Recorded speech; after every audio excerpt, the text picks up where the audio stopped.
yung para sa akin mali yung pinapatunayan nila.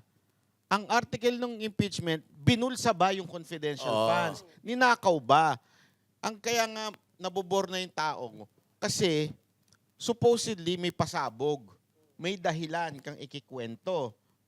Nabulsa ba? Papaano nabulsa? Hindi. Inuulit lang nila yung ginawa nila sa Committee on Justice sa Kamara, which is merong confidential funds. No one is arguing against it. Wala namang nagsasabing walang confidential funds eh. So, yun lang ang pinuprove nila, may confidential funds. Eh ano ngayon?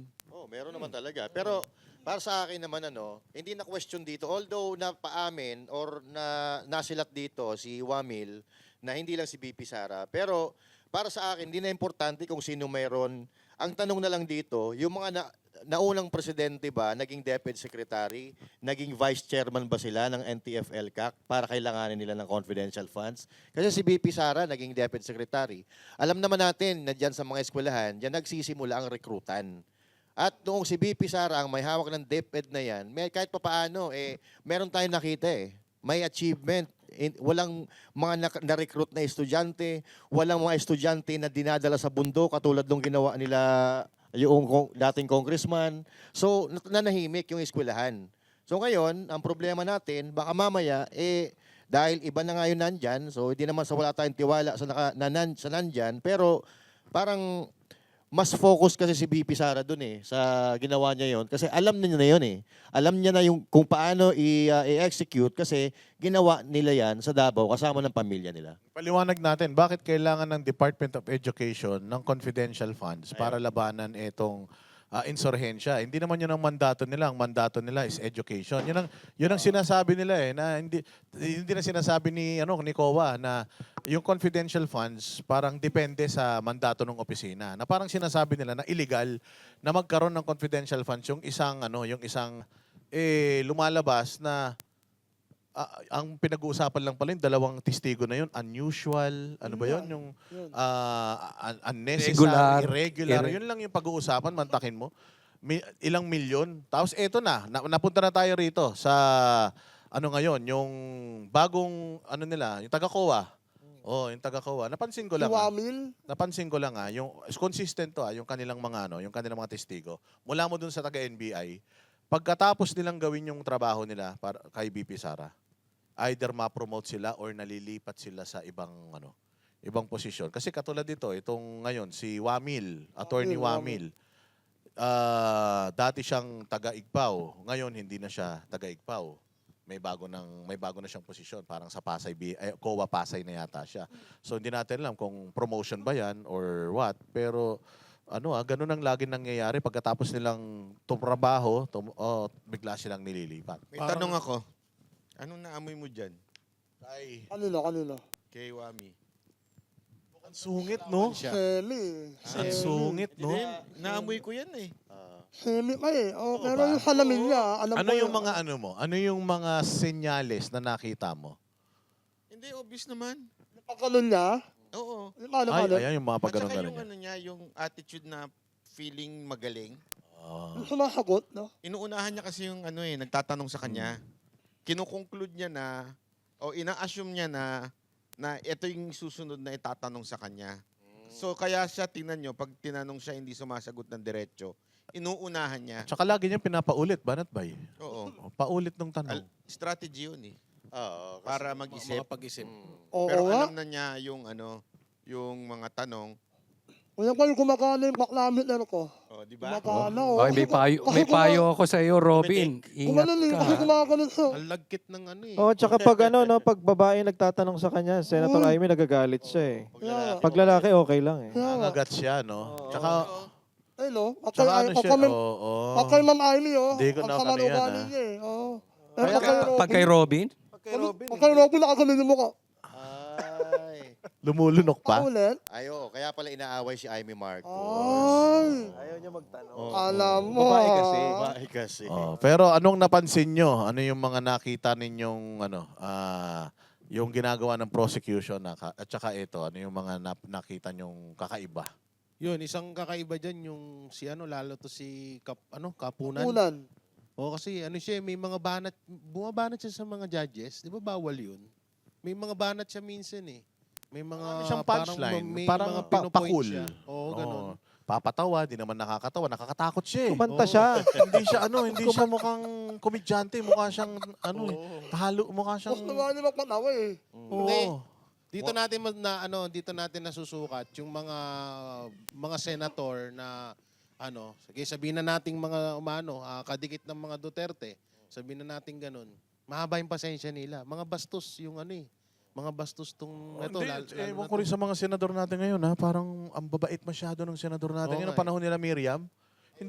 Kapag tanong ang Senator Jazz, kailangan sasagot ka kung ano yung tinanong, hindi Kuya- yung paikot-ikot. Kuya, hindi na pwede yung senador. Wala lang si Marcoleta kasi Kim Ay, Koy. oo, napakaswerte ninyo. Si Jinggoy, alam natin Alam ko yan. si Kim Koy kasi Marcoleta. Kasi yung pato. Ano rin yan? Si Jinggoy, suplada rin. Ay, Oo. suplado. Uy! Suplado rin. Suplado. Di ba? Dati. Oo, ganun suplado. lang ang yan, mga Grabe matindi. magtanong yon. Pero kasi medyo mayabang tong Si Wamil? witness na to, si Wamos. Ay, Wamil. Hindi Ramil. Wamil. Ramil Madriaga. Katono nga ni Ramil Madriaga eh. Sobrang alam mo yung parang ansungit. O, Alam ko na kung bakit. Bakit? Ayun kita ko si sister. Wait lang, pakibalik nga ulit dun sa kanina. Yung may mga nasa likod. Nandun si sister Wala na, i-rewind mo ka. Oo. Kitang-kita si sister or Teggy. Tsaka alatang halata na scripted eh. Kasi pag nagtatanong yung mga nasa prosecution team, ang bilis ng sumagot. Pero kapag ang nagtatanong, yung mga alam natin na may leaning kay BP Sara Duterte, ang tagal niya sumagot. Ginagamit niya nga yan yung can you repeat the question. Tama si Boss Ba strategy yun para habang inuulit yung tanong ng nagtatanong Actually, sa may kanya. nagreklamo na senador Oo, doon. Sabi ng nag-iisip. senador, di ba? Si JBRC to. May sinabi si JB, tapos ang haba ng tanong ni JBRC to kasi pag nagtatanong commander yung oras eh. Tapos pag sasagot na siya, hihinto. Pinaulit niya yung tanong. Ang haba nung tanong. Naubos yung Oo, napansin ko nga yun. naubos yung Kuya, oras. yung tanong nila, action na mahaba. Ang ganda pinaulit sana niya nun. eh. Ang Oo, ganda sana eh. nun. Mamaya, natin yun. Ipi-play natin yun para Pero- mahimay-himay natin. Maganda yung tanong ni JV Ejercito nahulog siya doon kasi wala siyang nakita na ebidensya na si BP Sara nga ay nakinabang ng direkta doon sa pondo ng OVP. Di ba? Yun nga, mabalik muna tayo rito kay Wamil.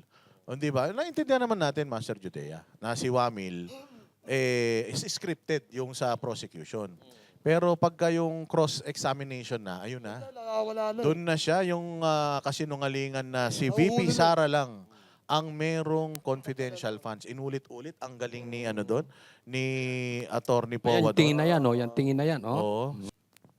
Ang galing ni Attorney Powa, walang kodigo, no? Talagang direkta. O kasi ang dami, sunod-sunod talaga yung mainstream media doon nung lumabas yung VP Sara, ang tanging vice president na merong confidential funds. Meron pala yung si Vice President Binay, meron. 8 million. Million. Oo. Pero nakita nyo nung tinanong ni Powa yon, ilang beses niyang pinaamin muna eh. Sigurado ka ba si VP Sara lang? Oo, si VP Sara lang. Kailan ka pumunta? Naging igpaw. September, pinakita sa kanya. Ito, December. Nandito ka na nun. December, meron si Binay. 8 milyon o 6 na milyon? Ang tanong niya, nag-liquidate ba? Na-liquidate ba? Yun ang tanong niya. So parang, anong ibig sabihin nun? Anong dating sa inyo nun, na-liquidate ba? Pag hindi ni-liquidate, hindi mo nahanapin? Ganun ba yun? Kasi dapat, Inuunahan lang niya. Yun yung sinasabi ko na lagi niyang inuunahan. Kung para saan ba itong tanong na to? Trap ba ito sa akin? So, uunahan ko na. Defensive siya eh. Ganyan ang mga bayot minsan eh, di ba? Defensive. So, naging defensive siya. Sinasabi niya na na-liquidate ba? Kaya lang, hindi niya naisip na siya yung naandun. oo. So saan dapat tinatanong doon? O kung na-liquidate o hindi na-liquidate. Pero, observe niyo yan. Yan yung unang araw. Oo. The second day, meron na siyang Sagot. lusot. Oo, may lusot na siya. May lusot na. Na sinabi niya na hindi naman daw sa kanila, sa opisina nila. Hindi nga daw Noong una hindi nag-liquidate. niya masagot eh. Pangalawa meron na siya. Halatang tinuruan na. So parang hindi daw dumaan sa kanila. Yun yung pangalawa yung tanong na ni Senator Amy. Actually, yun nung sinabi nga niya yun na nag-liquidate ba? Kaya nga kung babalik, kung titingnan mo yung sagot niya na nag-liquidate ba, so parang si Binay hindi nag-liquidate. Hindi hinanap yung pera. Si Inday nag-liquidate, pero hinahanap yung pera. Pero Oh. alam mo, ano ko lang, medyo nakukulangan talaga ako sa ano. Pasensya na, magpapanelo ako dito. Nakukulangan ako kay, ng konti sa defense. Actually, Kasi mabait. dapat, diniretso niya na yun. Ang tinatanong ko, kung merong confidential fund ba na iba.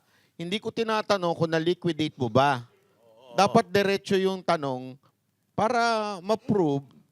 Kasi alam ko yung pinupuntahan ni attorney, na pinupuntahan niya, hindi niya alam yung mga nangyayari sa loob ng COA. Yun yung parang pinupunto niya. Sana idiniin niya doon.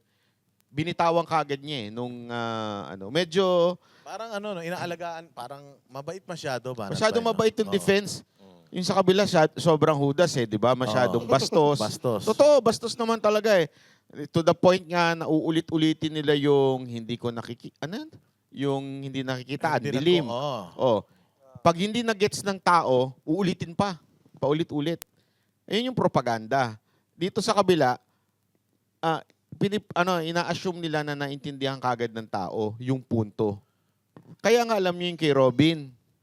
Yung kay Robin, di ba, na parang sa kabilang panig, parang ang tanga-tanga daw ni Robin doon sa tanong niya. Pero hindi lang kasi nadiin ni Robin na yung importante yung confidential which is mas nadiin pa nga ni Lacson. 'Di ba? Nadiin ni Lacson na wala kang intelligence Clearance. o clearance, wala kang ganyan. So kasi ina-assume siguro ni Robin na naintindihan na ng tao bakit tinatanong yung tungkol sa bundok, tinatanong kung saan ka nakatira, nakapunta ka na ba. Ang ina-assume ng mga pink at saka mga dilaw parang masyado namang Connected, no? Oo, Hindi connected yung tanong. Oo, pero hindi nila naintindihan na malalim yung tanong ni Robin at sinasabing wala kang kakayanan o kaalaman pagdating sa insurgents. So yun Kasi yung hindi ka exposed yun yung sinabi. sana idiin nung mga katulad nung abogado. Trabaho ng abogado yun Oo. Pero yung abogado ngayon, yung bago. Yung bata. Yung babae. Oo. Naku, delikado sila doon. Mukhang yun ang hinahanap mo. Hindi, palagay ko medyo na-intimidate din si na-intimidate si Kapunan